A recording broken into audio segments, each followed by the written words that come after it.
Hey everyone, welcome to the show. I'm Alisa Childers. This is the Alisa Childers podcast, and I have a very insightful conversation for you today with John Stonestreet, who is the head of the Colson Center. He's also a part of a new film called Truth Rising. This has all sorts of great thinkers like Chloe Cole, Katie Faust, and my personal favorite, Os Guinness. And the premise of this film is that Western civilization is really under attack. We're seeing a decline in Western civilization, in attitudes toward Western civilization. And as John explained on the podcast, civilizations are centered around shared principles. And you can cut a flower off of its root and it will look the same for a while, but after a while, it will start to wither, it will start to die. And that ultimately, Western civilization is worth fighting for. It's worth standing up for. And we've begun to talk about this a bit on our podcast because maybe you've seen the utter chaos and confusion over the last 5 or 6 years. Maybe you've wondered how it could be that there are strange bedfellows like Islam teaming up with Marxism and teaming up with LGBTQ, all with a common goal. Well, Islam and LGBTQ and Marxism have very, very different goals, but they have one common enemy, and that is Western civilization. So there you go.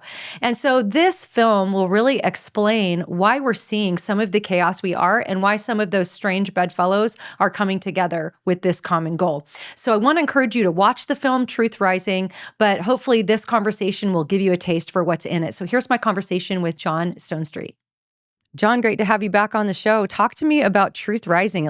I haven't had a chance to see it yet, but I love the premise. I love a lot of the people you have in the movie, and I definitely want to encourage people to watch this film. But talk to us about what it's about and how it came to be. Well, the folks who are in the movie, who are providing the guidance that I think Christians really need for this cultural moment, I mean, that's worth the price of admission, which, by the way, is free. So, that doesn't mean that the value is cheap. I mean, Os Guinness is kind of the Gandalf of our generation, right?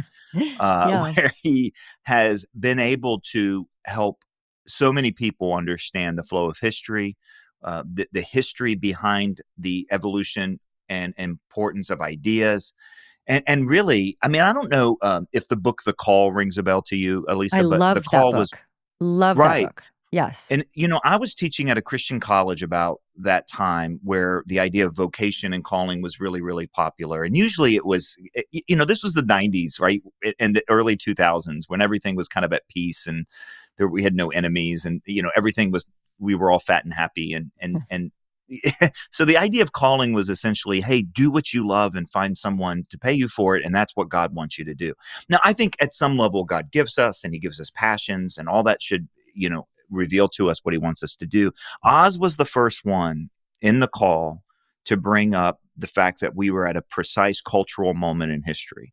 For me, this was a jaw-dropping moment because to think of God, and if you look in Scripture, clearly he reveals himself this way.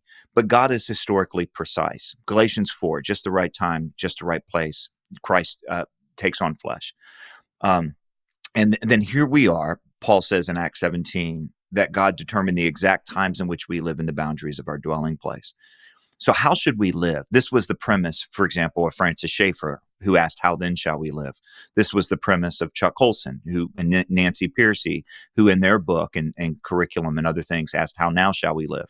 In fact, we thought about titling it that, but there's no more adverbs. So we had to go with something completely different, which is Truth Rising. But it really is about calling. So it's a film that explains the civilizational moment we're in. That's a phrase from Oz. That the cultural moment we're in is actually a critical moment in the history of the Western world.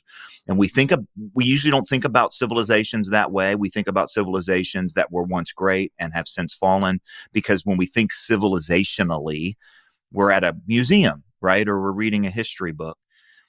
Oz is helping us understand that the Western world is at a civilizational moment, a pivot point. And then we have to take seriously that God called us to this time and place and ask that question, how does he want us to live? What's he calling us to do? And the answer, according to Truth Rising, is be a courageous truth teller. I don't think it's just that, but it's not less than that. George Orwell is credited for saying, in an age of deceit, telling the truth is a revolutionary act. And I think in that sense, that there's times when God calls his people to take a stand, and to take a stand, in our case, on just basic truths of observable reality, like common sense at times. But to do that comes at a cost. So we have this incredible lineup of people in the first half of the film that explain the civilizational moment we're in, and an incredible lineup at the end of the film who have portrayed for us the answer to that question: how should we live in this civilizational moment? Love it. Let's talk a little bit about how the West was built, because I think this is something more and more people are realizing and then kind of talking about, with everything that happened with Charlie Kirk. I saw videos where people were saying, our problem is that we just need to sit at the same table and learn how to have conversations. And yes, we do, of course. But I don't think that's really the deepest problem. And then I made a video where I was saying, I actually think this is more like good versus evil, because you have this idea that our whole culture has been indoctrinated with things like Marxism and that oppressed versus oppressor narrative, and that only ends in revolution. That's the solution to the critical theories. They're theories of conflict. This isn't like, we all just need to come to the same table and talk. But then I'm, even taking it a level deeper. My friend John Cooper was on my podcast recently, and what he thinks the problem is, and I'd love to get your thoughts on this, and maybe you can build this out a little bit about how the West was built. But he says it's even deeper. It's literally, do you think that Western civilization is good and worth keeping, or do you think civilization is bad and is worth replacing? And I think that's even getting to the deeper part of the issue. So I'd love to know your thoughts on that.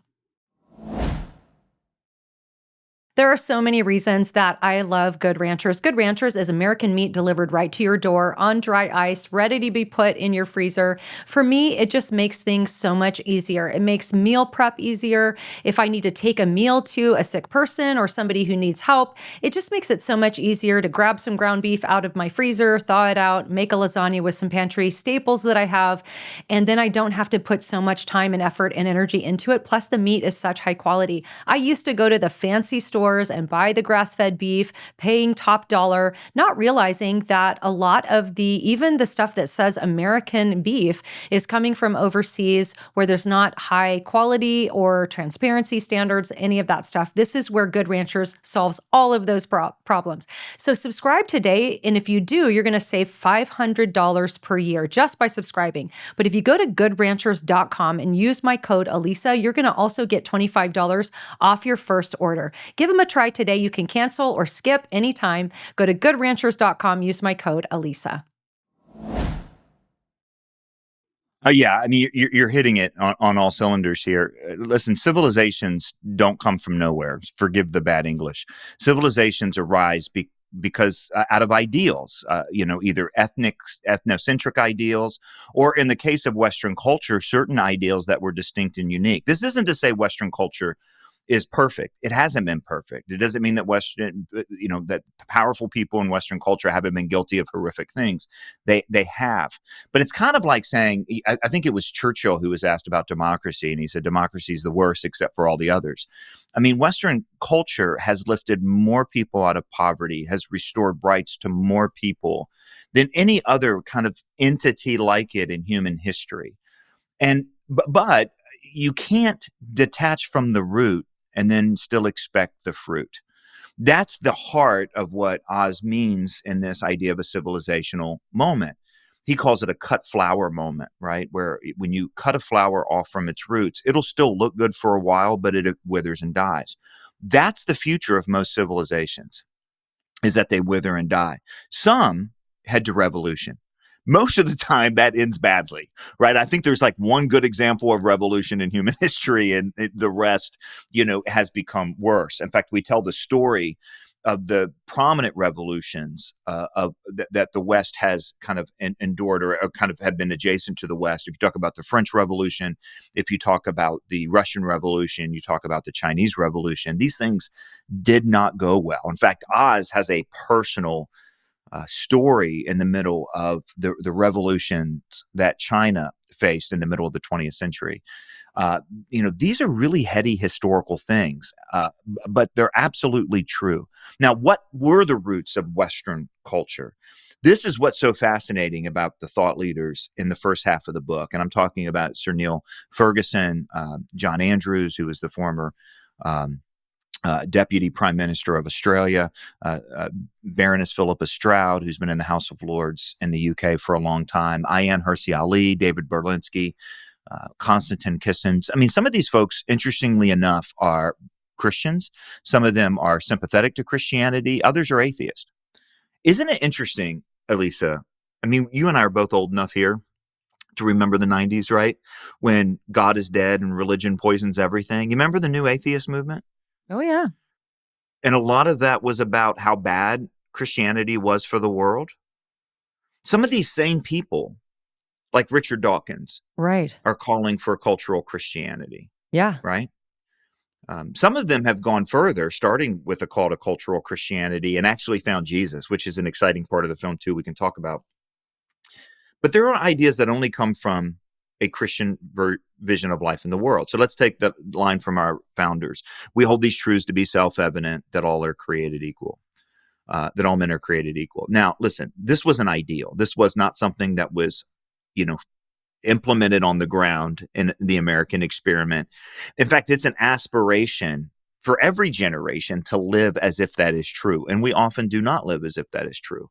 But where does that idea come from? Because it's not self-evident, as the founders put it. Get in a room full of people, look around and ask yourself, are we equal? I mean, the most obvious thing is that we're different, right? I mean, even we, here where you and I are talking split screen here, we're clearly different, right? Male, female, older, younger, in shape, not in shape, all kinds of different things we can point out here, right?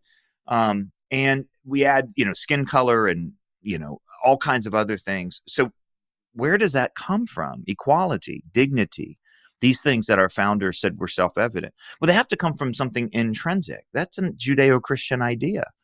And you can't detach from the Judeo-Christianity that gives you the idea and then expect the dignity and the opportunity and the human rights that flow from it.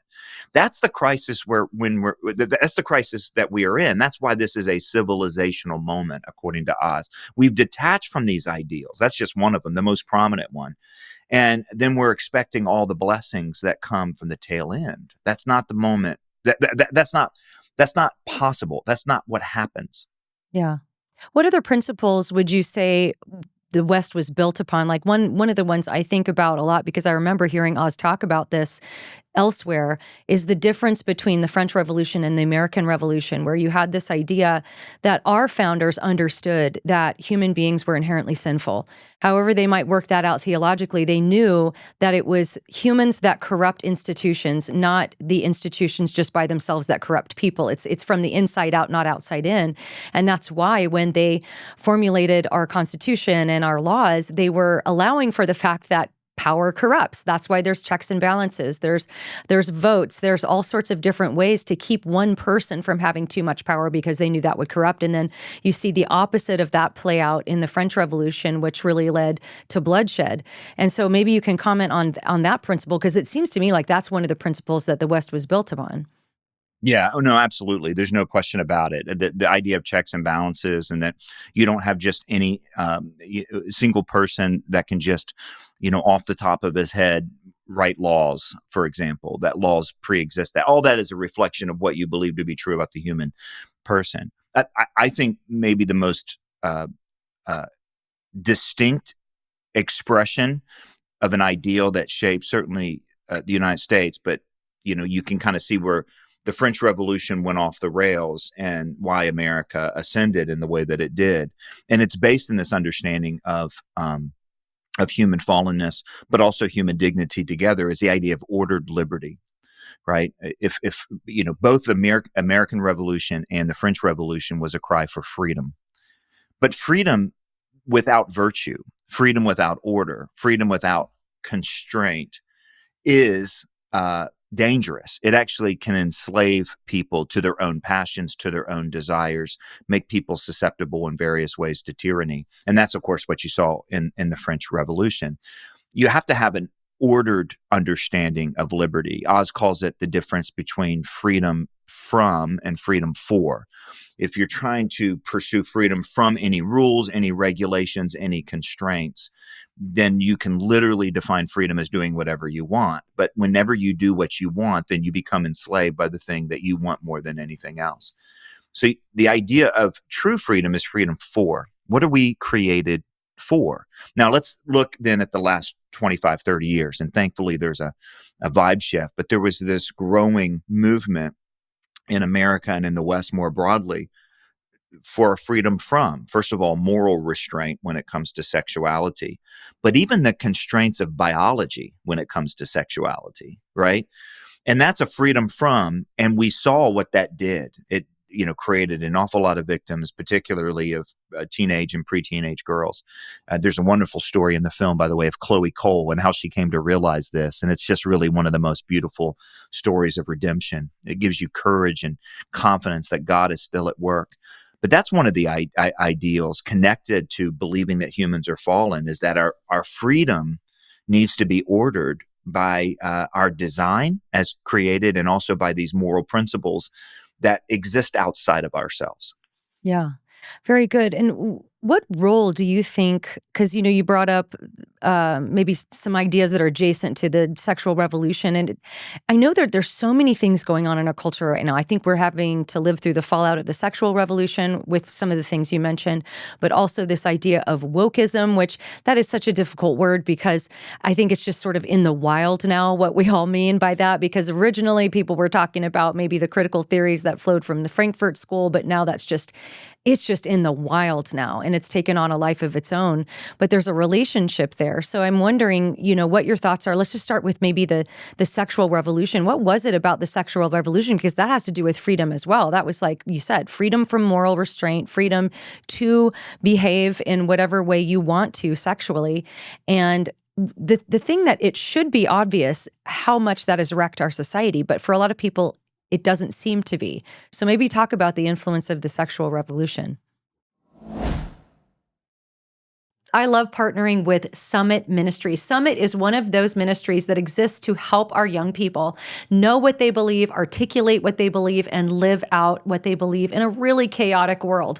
And one of the ways they do that is through summer experiences. I get to go every summer to Manitou Springs or Anderson, Indiana, and help equip students by talking about how to respond biblically to movements like deconstruction and progressive Christianity. Other amazing speakers come in and talk about biblical sexuality, Marxism, all sorts of things that our kids are actually facing in their real lives.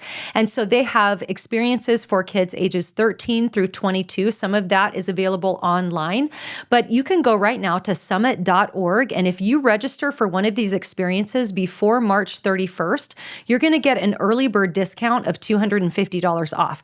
But if you use my code, Alisa26, you're going to get an additional $250 off. Now, those things will stack together for a total savings of $500 off. Again, if you register before March 31st. So go to summit.org and use my code Alisa26 for that $500 discount before March 31st. Again, summit.org, use my code Alisa26. Well, listen, that is, sometimes there are military revolutions that upend a civilization, and oftentimes what's adjacent to those things are these internal revolutions of ideas and thoughts in which the flower is cut from its root. And the sexual revolution was a moral revolution in which certain things that were considered wrong were then considered right, and certain things that were considered right were considered wrong. But more fundamentally, it was an anthropological revolution, right? It was more of a redefining of the human person.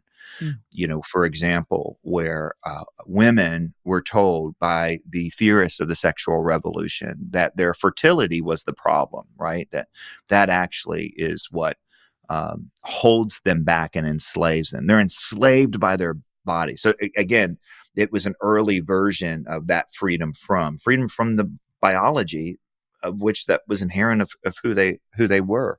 And of course that went right along with freedom from, institutions like marriage. And, we would blame them for everything that's wrong with the world. So it's interesting when you look at a revolution, because what it does is it redefines reality, and then it redefines the good guys and the bad guys and turns you against a new category of that. The sexual revolution was absolutely a core to bring us to this moment. There's no question. And it's interesting too how the sexual kind of revolutionaries continue to kind of insert themselves into the conversations of oppression and oppress. So, if you try to replace this kind of vision for reality with the Marxist narrative, it's it's just been so bizarre to see sexual revolutionaries go, oh yeah, slavery, that was bad. We were enslaved too. Or, we're the victims Mm-hmm. too of that. And that was the whole thing of where, as you put it, I love that phrase, wokeism in the wild. A lot of that is, right, sexual revolutionaries claiming the same victim status, Yeah. and therefore justifying a whole agenda. It just seems like it gets into everything, that whole oppressed versus oppressor narrative, Everything. which again does not have unity as the end goal. The end goal of that is violence, it's revolution. I was thinking about very recently how even this idea that words are violence, like that has seeped into everything. I shared on a podcast recently how there was just probably a sister in Christ, a Christian influencer, but she made this long post about how when you use your words a certain way, you're actually doing violence to somebody else. And that is people think that sounds nice. It sounds like a nice thing to say. It sounds like, hey, we got to be more careful with our words. But if you really communicate the idea that words are actual violence, well, what is a justifiable response to violence is violence. And so that then, in that case, if we do believe that words are violence, then the justifiable response to words becomes violence. And that's why you have these kind of two paths you can go down. You can go down the oppressed versus oppressor path, which seeps into absolutely everything. It's been so crazy to me to see the different areas. You have things like disability theology. You have things like, of course, critical race theory. People have talked about that one a lot, but they don't realize how interconnected that is with radical queer theory and all the different intersections of oppression that have to do with ability and your sex and all of these different things. And it even gets into the Christian counseling world where this oppressed versus oppressor narrative kind of makes its way in through the schools. And I feel like, and maybe you can crystallize this better than I can, but you have the biblical foundations of the Judeo-Christian worldview, which would say we are human beings made in the image of God, and because of that, we have these rights that are not things we determine. They're things we receive because they're above us. They're dependent upon the moral lawgiver that we are all accountable to. Now, granted, I know that people like to argue, oh, some were deists or this or that. Not everybody was a evangelical Bible thumping believer like you and I might say we are, but those principles were there. It's like we have these unalienable rights that are bestowed upon us by our Creator. We're equal in our dignity, value, and worth because of that. But then you have this other idea of the wokeism, the oppressed versus oppressor, that pits everybody against one another. And how much of that do you think is at the bottom of this, or is there even something deeper than that? Well, listen, I think, there's always something deeper, right? And you keep going back, what caused this? What caused this? And pretty soon you're in a garden with a snake. And that's Right, kind of where that's it all right. began, right? But that's because it's true. And that's one of the premises, not only of Truth Rising, but of a follow-up study that we, replaced, or that we produced to follow this. And the reason is we see this as a way of calling people to this cultural moment, right? And the goal is not to save Western civilization. We might be able to save Western civilization. We might not. Civilizations can at times be renewed. It's rare. And maybe God will use us in this way. Praise God, we've had a pushback on some of the greater insanity that we've seen. Yeah. I agree that we've seen a vibe shift. I think since in recent weeks, even signs of a revival. But we'll see. It's early. Yeah. And we need to continue to work. Chuck Colson by the way, used to have his plaque on his desk that said "Faithfulness, not success." Right, and that's really what Truth Rising is. It's a calling for all of us to be faithful to what is true, at a time when truth is being denied. And we have seen a pushback against the bigger lies of trans, the bigger lies of critical theory. Obviously, it still has strongholds all over culture, but there's been a strong pushback. Praise God. A pushback against the lie is not the same thing as embracing the truth. And that's Mhm. what we want to see, right? And I think we can trust God to do the work. That's part of the stories of courage that the film ends in. But we have to be part of the reason that these things continue to come up, and we can eventually just trace it all back to human sin that broke a good creation, is because that's the true story of the world, capital T, capital S, right? Yeah. And this is one of the calls of Truth Rising, is to see Christianity not as true for you and true for me as people who have sincerely held personal beliefs in it. I mean, I hope you do, and I know you do, and I hope everyone has sincerely held personal beliefs that the biblical story is true. No, no, no. It is true. Like, it is the truth of reality. The Bible's not just true because there are individual truths that actually happen, like Jesus rose from the dead and the miracles happen, all as huge and significant as that is. But we live in a created universe. This is a universe that has fallen because of human sin. This is a universe that God invaded in the flesh to bring about restoration, and he will make all things new one day, whatever that means. That's reality. Now, Yeah. the ability of human beings to, on an individual and on a societal and even civilizational level, to reject these obvious truths and to suppress the truth in their unrighteousness is Rome. I mean, that's the Romans 1 punchline. Is like, we are darn good at ignoring and suppressing these truths. But as people have said, it's like suppressing a beach ball into a pool. It's eventually going to pop out. Like, we live in God's universe. That should give us courage. The stories of courage that we end the film with are people who have discovered the truth, capital T, of reality and how it changed their lives in incredible ways, or people who took a stand, not knowing what the future was going to hold, not knowing what was going to happen in the end, but took a stand that this was indeed true, whatever this is. In the case, for example, of Jack Phillips, that marriage is between a man and a woman. And 13 years later, you see how God used his faithfulness, and it's Yeah. breathtaking. Yeah. It's breathtaking. So why can we count on that? Because it is true, and because God is at work in the world. And so our call is the same as God's people in any other cultural moment. Ours just happens to be super big and important. Praise God. Like, I mean, Yeah. like, in Yeah. terms of the Western world, like, let's get busy. Let's start to work. Let's engage. And I think we can see the vibe shift become a renewal and a revival if God so wills. But in the meantime, we know what we're supposed to do. When I speak at women's conferences, the number one question that I get from moms is, what is a good curriculum that I can implement in my family devotions or in my homeschool that's going to really help my kids be able to think biblically amidst the thousands of competing truth claims that they're hearing every single day? And my number one answer is always Foundation Worldview Curriculum. Here's what I love about them. They have all sorts of different curriculums that hit on different things, from critical thinking to which religion is true, to how to read the Bible, to what is God's design for sexuality and for our bodies. They have a curriculum for you. And these curriculums can be implemented and adjusted based on if you're doing it for homeschool or for your Christian school or for even your church or just your family Bible studies. We've done the biblical worldview curriculum in our home. It was so helpful because it helped my son learn how to answer questions like, what is truth?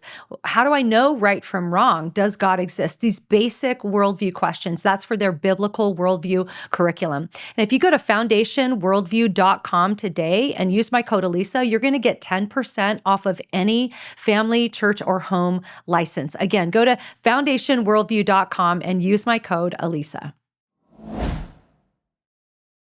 Yeah, and I've been so encouraged to see so many of the detransition stories. Like, you have featured Chloe Cole's transition story. I've also been really encouraged by the story of Clementine Breen and some others that have really taken it upon themselves to share a very vulnerable part of their history in order to reach other people. And we're seeing a lot more people do that. And I think so much of that comes down to the word truth. Like in this movie, we're talking about truth rising, and we're living in a culture that really is confused about what truth actually means. And I think the reason I brought up, Chloe Cole and some of these detransitioners is because ultimately this is a battle for truth. This has to do with what we think truth means, what it is, how it applies to every aspect of our lives, including our biology. And, I've been thinking quite a bit lately, even about the whole concept of gender, and how even if you look at the biblical categories, it's male and female. There is only two categories of person made in the image of God, and that is male and female. There's not like this third category of how you feel about those things. Of course, we can talk about ministering to people who the way they feel is not in alignment with their biological reality, but even just with kind of muddying the waters of what truth actually is when it comes to things like this, people become confused, and then they create this third category thinking, well, this is actually a legitimate thing where now I have to decide, how do I feel about my biological sex? And then that becomes my identity. But it all comes down to truth. So maybe talk about truth a bit, because one of the things I've seen too, especially in the deconstruction movement, which I think is a big part of the decay of some of these principles that our Western civilization was built upon, is it's this idea that there's no one group, according to this kind of postmodern idea, there's not one group that could actually claim to know ultimate reality, or the grand meta narrative is what they'll say. And because anybody who claims to know what it is, they're viewed as arrogant. They're viewed as someone who's just trying to seize power, because you can't even know these things. So if you're claiming to know them, you must just be trying to be the one that's in charge. But if we know what truth is, and we know that truth is objective, it's fixed, it's outside of ourselves, it's not something that can be different for you, John, than it can be for me, then we begin to think more clearly. And then we realize, oh, actually, there could be a group that knows what ultimate reality is, which I would argue is the Christian worldview, is the explanation of all reality. Right. And we believe we have it, not because we know it or we discovered it, but because God revealed it, because God is kind and good. And literally the answer to your question or your statement is Chloe Cole's story in this. It is unbelievable. I mean, listen, Chloe came to follow this, and this is what the story reveals. Chloe came to the truth about her body and her identity as a human being, female, before she came to the truth about that God existed, that God loved her, and that Jesus died on the cross for her sins. Yeah. That's the order of things. Now, what does this tell us? It tells us a couple of things. Number one is that when we say that Christianity is true, we don't mean true for you or true for Christians. We mean true about everything. Second, do you remember, I'm saying this facetiously because you do, you've been at the center of this for so long, but how many people told us to downplay the sexual issues things and to not make a big deal out of this and to go along with these made up categories like cisgender and the third, kind of category of human non-binary stuff because A, the science was settled, and B, we would get in the way of the gospel. Yeah, absolutely. It was the truth about her. And then being surrounded by Christians who affirm that truth that led Chloe to Jesus. Wow. So listen, half of Truth Rising is just stop believing that you're on the wrong side of history. Stop believing that you have to set aside truth in order to be loving. It's also Jack Phillips is stories told. By the way, is the other three are Katie Faust and Seth Dillon at the Babylon Bee and Ayan Hirsi Ali. That's another story. Oh my goodness. Whew. Praise God for that. God is still at work. But Jack Phillips, I was in the middle of this from the beginning. Jack, I was sitting on my front porch reading the newspaper. Remember those, the papers with the words on them I that told remember, stories of the day? There's still a few around. But anyway, this was 13, 14 years ago. And I see the headline, Denver baker refuses to bake a cake for a same-sex wedding. And two things came to my mind. Number one is, well, that's weird. We don't have same-sex weddings in Colorado because this was before Obergefell. Oh, wow. And Okay. Colorado was one of the 30 states that had a marriage amendment. But I also thought, man, this dude's in trouble. And isn't that interesting, that dynamic, right? That we actually didn't even have same-sex weddings. So what's he getting in trouble for? Because he's not baking a cake for something that doesn't exist. But then I knew he was going to be in trouble. Mm-hmm. I look back at it now, having the privilege of getting to know Jack and calling him a friend and knowing his attorneys and watching that whole thing play out for years, up until a year and a half ago, it played out. Maybe year, actually. Do you know how many people said at the time, he should have just baked the cake? Oh, yeah. You know how many Lots. Christians said that? Yeah. Do you know how many Christians said he should have baked the cake to show that he was loving? Yeah. Bake for No, them no, no, too. I mean, Remember that? Do you remember that article? Bake for them too? yes, You remember yes. that? It was a Christian, I think if I'm remembering correctly, it was a Christian platform. I don't remember which one, but they were basically saying Jesus, says turn the other cheek, or Jesus if would have somebody baked the asks cake. for your cloak, you give them your shirt, you would give them your cloak as well. So you should actually bake 2 cakes for them instead of the one. I thank God often for Jack Phillips and what we can learn from him, because I look at it now, and if he'd have just baked the cake, no one would have ever known. Yeah, His that's business true. would have continued. He could have still, you know, had done his thing. He wouldn't have lost significant parts of his business, wouldn't have received death threats. And it probably wouldn't even have hurt our cause. You know what I mean? Because like it was just one story among many that were happening. But Jack was unknown. He had already made the decision. You might say, what's the verse? He purposed in his heart not to violate himself with the Yeah. king's meat. Yeah. And so that sparked something that day. And he tells that story. It was surprising for him. And then now, 13 years later, free speech rights have been secured. The conscience rights of a lot of Americans have been strengthened. People have come to Jesus, including people in Jack's own family. Ayaan Hirsi Ali was inspired to reconsider her secularism because of the aggressiveness of the woke side of it. Mm. And she points to Jack Phillips as being an inspiration. Wow, I didn't know that. That's so cool. Oh, Alisa, this is an incredible part of the story. It's just Yeah. amazing. Yeah. And I've had the privilege of talking with Jack and just said, did you know that this was, and he just starts tearing up and he Mm. just is so joyful. Mhm. And he's like, look, I was sleepwalking through the faith. This is what he says in the film. I don't want to give it away, but Mhm. he's like, he's just all in. And Yeah. it came This at has been that a long moment of battle for decision. him. But I just think how much he would have not gotten from the Lord, how much our society would be poorer. And then these people that have come to Christ, if he had just baked the cake. Yeah.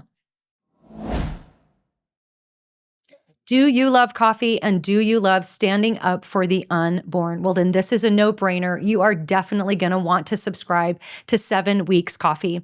They call themselves 7 Weeks Coffee because they are America's pro-life coffee company, and they're on a mission to fund the pro-life movement 1 cup of coffee at a time. And they do that by giving 10% of every sale to pregnancy centers and other pro-life organizations all across the country. And thanks to so many of you who have subscribed to 7 Weeks Coffee, they have raised over $1 million for these pro-life causes. And not just that, but the coffee is so good. It's shade-grown, low-acid, mold-free, organically farmed. It is direct trade. It checks every single box. And I get my espresso beans every single month through 7 Weeks Coffee. And I just love knowing that I'm getting high-quality coffee, but also supporting the pro-life cause. So go to 7weekscoffee.com today, and when you subscribe, you're going to get 15% off forever. Plus, you're going to get a free gift with your order. But exclusively for my listeners, you can use my code Alisa for an extra 10% off your first order. So that's 25% total savings on your first order plus that free gift. So go to 7weekscoffee.com. Again, use my code Alisa, subscribe, see what you think. It's awesome coffee. 7weekscoffee.com. Use my code Alisa. Well, I remember when this was first making news and people were talking about it. And I remember actually getting into a bit of an argument with a friend of mine who is actually a trans person. And I'm going to say her because that's her biological sex. She was saying that it's if he doesn't make the cake, then what's to stop somebody from saying, well, my religion prohibits me from letting a certain ethnic background into my store. And so at what point, maybe you can comment on this.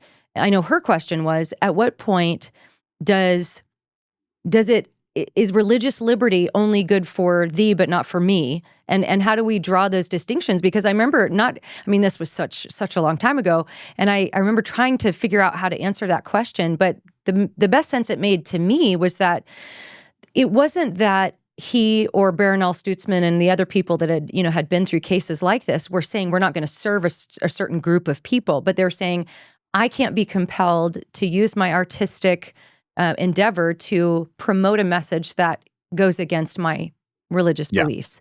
So I don't know how you would work that question out. Well, you're exactly right. That's the punchline of the Supreme Court case. That's the message from the very beginning when these two gentlemen asked Jack to bake the cake. He offered them anything that was already made in the store because for him, it was using his artistic talent to create something which contained a message, and he could not do that. And that's always been the distinction. The distinction has never been, I will not serve you because you're gay. It was, I will not produce a message and participate in this. Yeah. And that was the distinction that was essential. But the other part of that is that one is a category of being human and one is not, right? I mean, one is inherent, essential, the idea of race and ethnicity or whatever.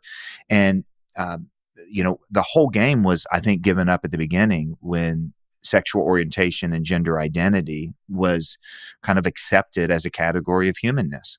Yeah. And I think about Jack's courage. And I mean, I don't want to go into all this, but there were a million different attempts to compromise with this.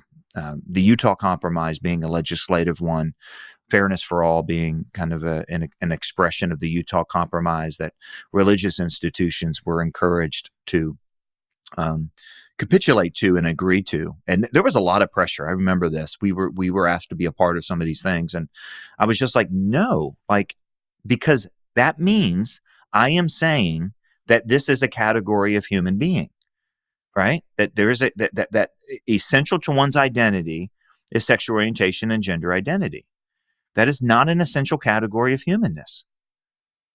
Yeah. And I can't, and then what was the punchline is, and I had this conversation once with a leader of an organization. We had a 2-hour conversation over this. And I was just like, look, strategically, you might be right. And this might work. That was the whole thing is like, we're carving out space for ourselves. We're carving out space for ourselves, and I was like, but you're saying something that's not true.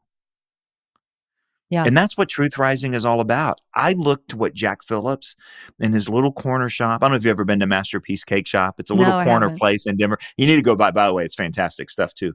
But he was right. Tell the truth.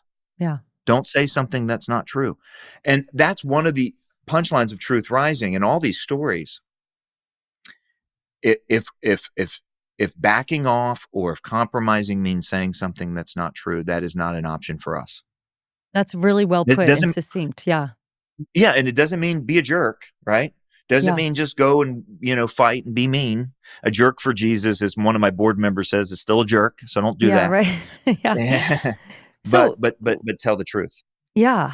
Well, other than just that very succinct call to action of telling the truth, what are some takeaways for us as far as how we can practically implement being people who live according to the truth? Because I think about one of the things that comes up a lot when I do Q&As or when I interact with people, when I speak, is a lot of times it's the little things, it's the little difficult choices people have to make. Like I always tell people, it is so easy for me to talk into a camera and say things.